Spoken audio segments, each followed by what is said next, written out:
Hello and welcome to The Network Professor, a series of podcasts hosted by me, Glyn Jones, Product Manager at Hughes Europe.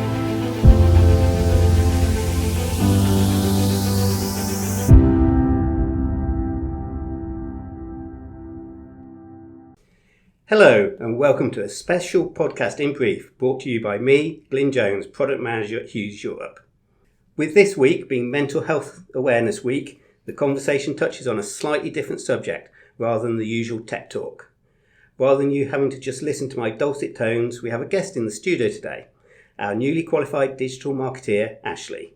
She's here to talk about burnout, breaking the norms and much more. Thank you for having me and thank you for the lovely introduction, Glyn. I am just starting my first permanent corporate job after being an apprentice for 18 months and the pressure has stepped up, but in a good way. But wow, the emails, Teams, Zoom, am I working or just switching tabs endlessly? It's exhausting occasionally, but learning how to manage it has been a godsend. That's exactly what we're diving into, how the constant ping and digital expectations mirror network congestion, and what we can do before we crash.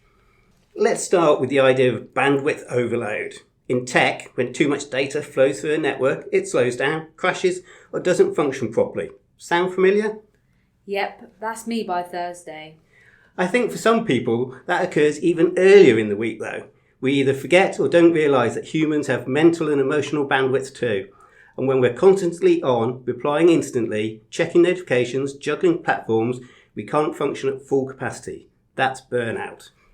So, what does burnout look like in this always-on environment? Ashley, have you ever felt completely exhausted even when you haven't done something physically intense?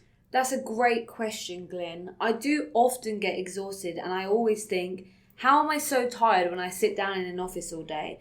But staring at screens and then being on your phone during lunchtime and not engaging with nature can make you more tired, even if you're not doing something physically intense. And do you feel guilty for not replying immediately, even outside work hours?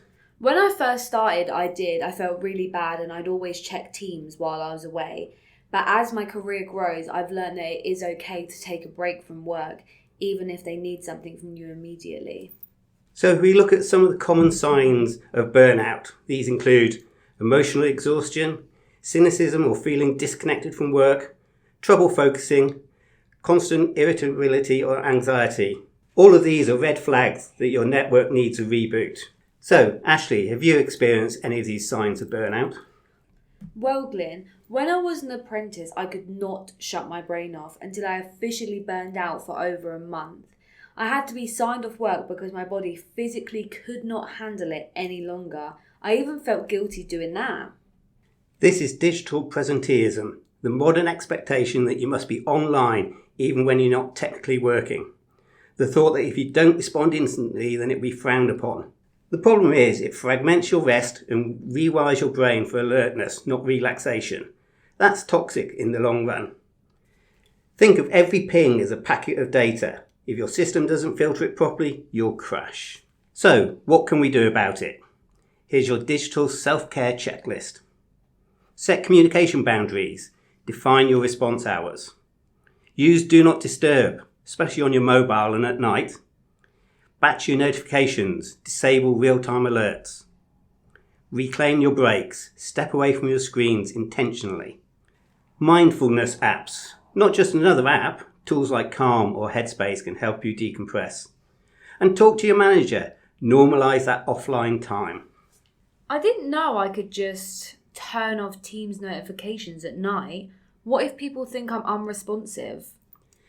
Yeah, but responsiveness isn't 24/7 availability.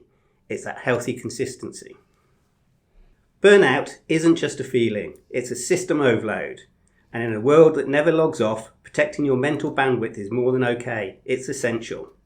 Honestly, this has helped me reframe a lot. I might just put myself on aeroplane mode tonight.